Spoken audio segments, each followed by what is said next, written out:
na loo xamante ne ni saafara na ko. mais ba tey problème inondation mi ngi fi. xam nga problème inondation donc en 12 ans bu fekkee yéen mënoo leen teg ay solution yu pérenne est-ce que ñoom dinañ ko mën a def en un laps de temps. waa ji de 2 mois la waxoon bu ñu ko joxee réew mi. non mais loolu wax ku nekk opposition la c'est-à-dire loolu. man Grand Yoff laa juddoo fa laa yaroo yàlla dafa dogal il fut un temps il y a 8 ans ci ginnaaw 9 ans su amoon taw Dakar toutes les télés seen édition spéciale Grand Yoff lañ koy def mais Macky Sall a réglé le problème aujourd'hui Grand Yoff lu mu taw en 1 heure de temps 2 heures de temps doo fi gisat ndox waaw loolu je parle je suis devant une télé li may wax je le certifie te kenn du ko dindi mais on a apporté des solutions par rapport à ça mais Touba mais le président Macky Sall li mu fa def ci assainissement mais c'est énorme mais on a vu tout récemment des tuyaux yoo xamante ni gars yi dañ ko sakk dañuy jël ay saaku ciment xoolal sànni ko ci biir tuyaux yi mu fatt affaire bi ndox mi stagné foofu point bas yëpp yu bëri mais gis nañ fii ay nit yu taxaw def ay live ne ñoom ñoo ko doon fatt te personne n'en parle mais c'est-à-dire tey ñun on a fait ce qu'on pouvait faire c'est ça la réalité. et l'État est une continuité. mais tey ñoom c'est le retour de bâton parce que ñoom ñoo doon sakk tiwo yooyu di ko yàq pour muy inonder mais waa Touba ñi ngi laaj seen coran seen député bi. ayca alors ñu delluwaat assemblée nationale honorable wax ba tey ci beneen loi boo xamante ne ni dañu ko yëkkati jubluwaay bi di protéger ñi ñuy woowee des lanceurs d'alerte donc mu nekk leneen lu bees loo xamante ne ni dañu koy teg ci fii réew mi toll ñu waxoon ni dañoo war a dem vers li nga xamante ne ni moom mooy yaxanal gafaga ak état est-ce que aujourd'hui tey li nga xamante ne ni teg nañ ko muy ay lanceurs d'alerte yoo xamante ne ni wax dem nañu sax bay wax ni képp koo xamante ne ni am nga loo teg bu ñu récupérer li nga xamante ne ni moom moo waral alerte bi dinañ la ci jox benn caution wu 10%. loolu lan la mën a jur ak également ndax jàppaloo ni amoon na fi ay kuréel yoo xamante ne ni mënoon nañ leen juste renforcer ñu mën a amal liggéey yu ni mel. mais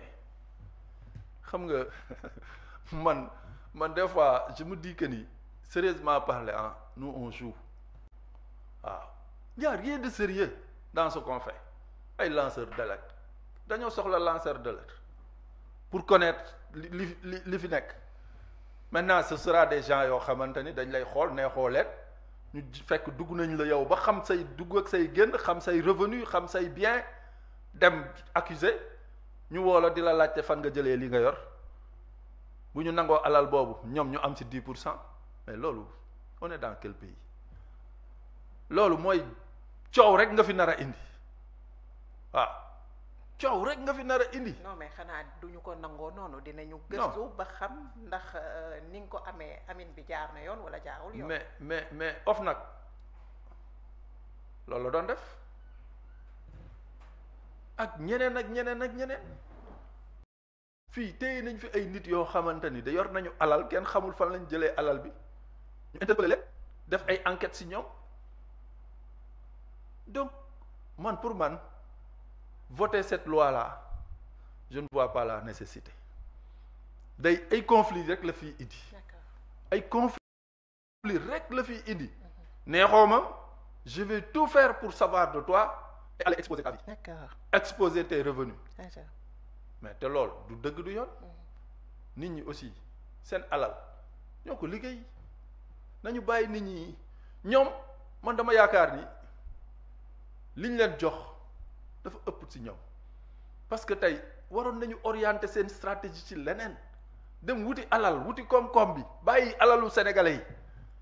mais sinon da ngay gis ay magax rak yu xuloo rak ba dem jéem a dénoncer kële parce que xam na kee ni c'est un milliardaire loolu daf fi bëre. d'accord xam nga alors ay conflit kese la fi indi mais indiwul benn solution. ñu fàttali ni yéen a ngi toujours ci seen émission au cœur de l'actualité ñu ànd ba tey ak kii di Moussa Sané nekk président de l'association des anciens parlementaires de la 13e législature nekk également responsable politique Alliance pour la République fële nga xamante ne ni moo di Grand Yoff dañuy desandi ba tey ci waxtaan wi jàll nag ci leneen loo xamante ne ni daf leen concerné directement concerné ñi nga xamante ne ni ñoom ñoo fi nekkoon ay jamono yoroon nguur gi ñu leen di woowee des anciens dignitaires sous le régime de Macky Sall ñu gis ni ñenn ci ñoom ñi ngi ñu jël denc leen ci kaso bi dans le cadre de la reddition des comptes même su fekkee am na ci ñeneen ñoo xamante ne ni dañu gis ne acharnement la wala le règlement de compte la mais li leer ba leer daal mooy ñi ngi wax ni lañ ca jublu mooy càmbar bu baax a baax li nga xamante ne nii moom la ñu leen dénkoon ñi nekk ci kaso bi on peut prendre aujourd'hui l'exemple de Mansour Faye ak ñeneen ñoo xamante ne nii ba léegi malgré ay recours ay demande de liberté provisoire yoo xamante ne ni dugal nañ ko fa pour ñu génne leen ñi ngi ñu téye ci kaso bi ba léegi même bu fekkente ne seen état de santé demeewul noonu pour mën a dékku les conditions de détention. Bon moi je pense que ni pouvoir bi nga xam ni moo fi nekkul ci leen lu dul defante parce que soo xoolee tey ñooñu ñu jàpp ñëpp amul dara lu solide lu ñu teg ci table bi. mais ñooñu yoon moo leen teg loxo. waaw mais c'est le pouvoir en place kenn teewu leen ku dul Ousmane Sonko kenn teewu leen moom moo taxaw fii. ne moom c'est le premier ministre du Sénégal su waxee ministre de la justice jàppal Déthié daf koy jàpp nii la ko waxee ñii suñu détenus politiques yi ñu jàpp ñoom ñëpp waxoon na leen ni dinaa leen arrêté dem na ba dëkk Farba Ngom Agnam taxaw fa xas waa ji ne koo xamante ni riiti ak sabar la waroon yor xam li ma la bind sax turam. ñu jël ko jox ko seen mairie bi moom na xam ne bii mooy dernière élection bu muy def loolu tey bu ko waxee deful sax 5 mois ñu jàpp kooku dugal ko ci kaso bi kenn tëju ko ku dul Ousmane Sonko. Mansour Faye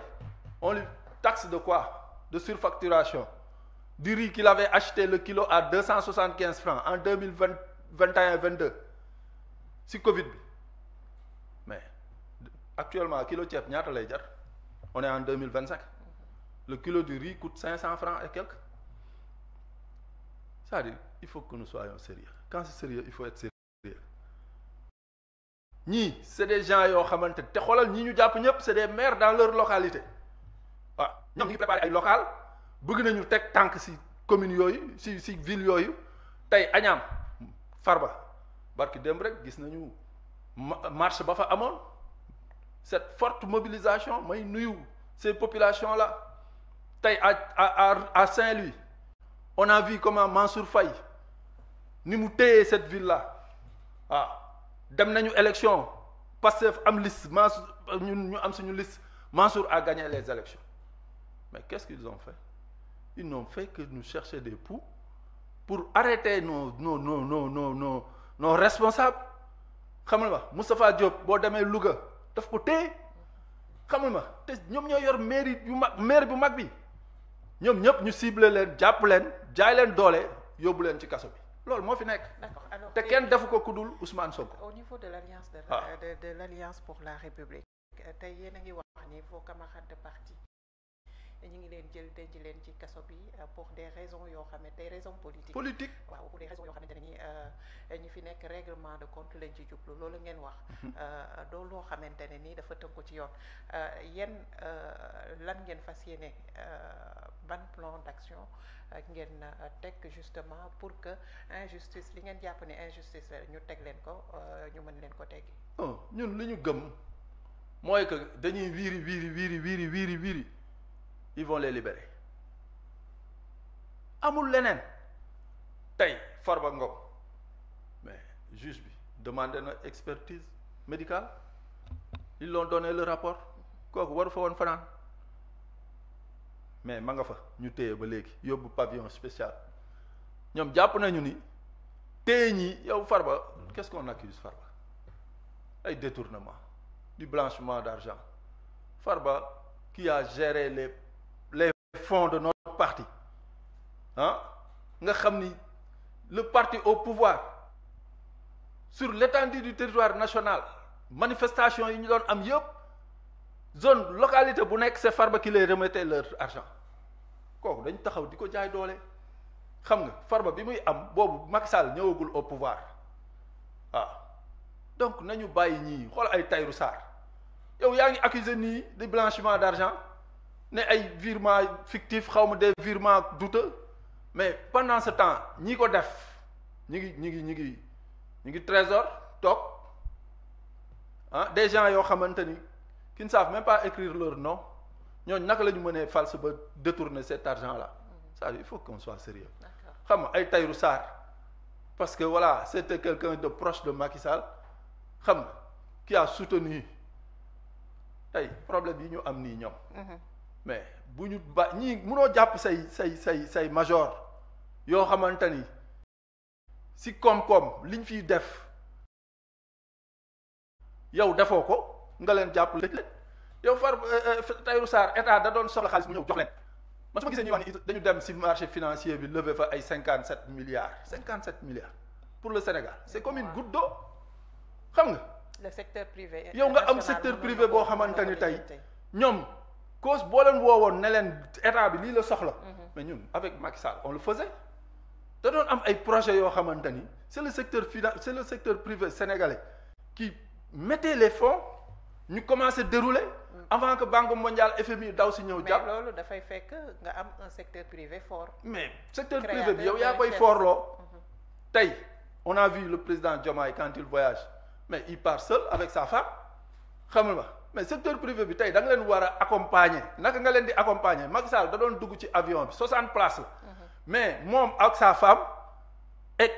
2 ministères yi nga xam ni ils sont concernés de ce qu'il allait chercher tout le reste c'est le secteur privé ay ñoom Serigne Mboup ñoom ñëpp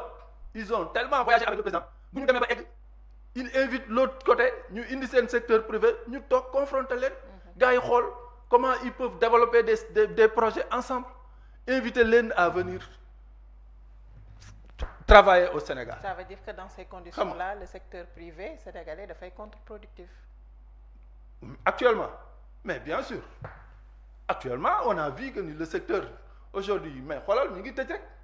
les entreprises sont en train de fermer ñu ngi wàññi nit ñi ñun man Grand Yoff damay gis xale yoo xamante ni ñii ñu ngi nekkoon port dàq nañ leen ñii ñu ngi nekkoon kudd dàq nañ leen ñii nekkoon aéroport dàq nañ leen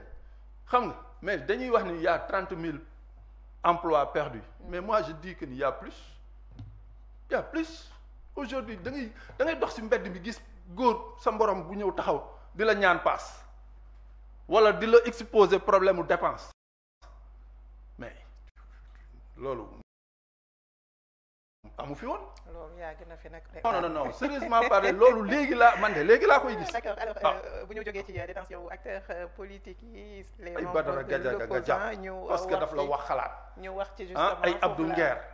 foofu laa jëm si ñu ñëw ci les chroniqueurs yi nga xamante ne ni dañ leen teg loxo ñi nga xamante ne ni ñoo di des leaders d'opinion ak des journalistes yoo xam ne xëy na dans l'exercice de leur fonction la ñu leen tegee loxo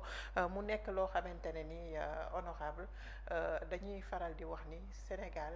fi mu toll ci démocratie fi mu toll également ci liberté d'expression donc liberté d'expression mayul kenn ku ci nekk ngay wax lu la neex ak fa mu la neexee mais jàpp gi ñu nemmeeku bokk na ci li nga xamante ne ni dafay régresser loolu bu baax a baax démocratie. mais daf ñu delloo de 50 ans derrière parce que xam nga c'est inadmissible li ñu nekk di gis au Sénégal mais les gens n'ont plus le droit de donner leur opinion xam nga mais da ngay xool nit ñi lan nga leen jàppee yow la nga wax fii mi ngi ne weng traité Macky Sall de tout et de rien ah tey moom la mu doon wax Macky Sall mais ku ko wax tey dañ lay rey ndëgam ay Abdou Nguer xoolal toog nekk chroniqueur di wax am percée boo xamante ni ci opinion bi ñu xam ni kii il faut ñu téye ko parce que bu ñu ko téyewul il va nous faire chuter ñu jàpp tëj lan lañ ko jàppee ay problème de vidéo yoo xamante ni moo publier wu ko ki ko publier mi ngi nii ñu ne non non nañ jàpp booy bi bu mu génn de bu mu génn kii bu génnee rek daf may yàqal noonu lañ ko jàppe Badara Gadiaga la même chose waaw un député toog ci plateau avouer que ni le gars c'est le client l'autre c'est une prostituée et Badara Gadiaga ne ko il vient de prouver que son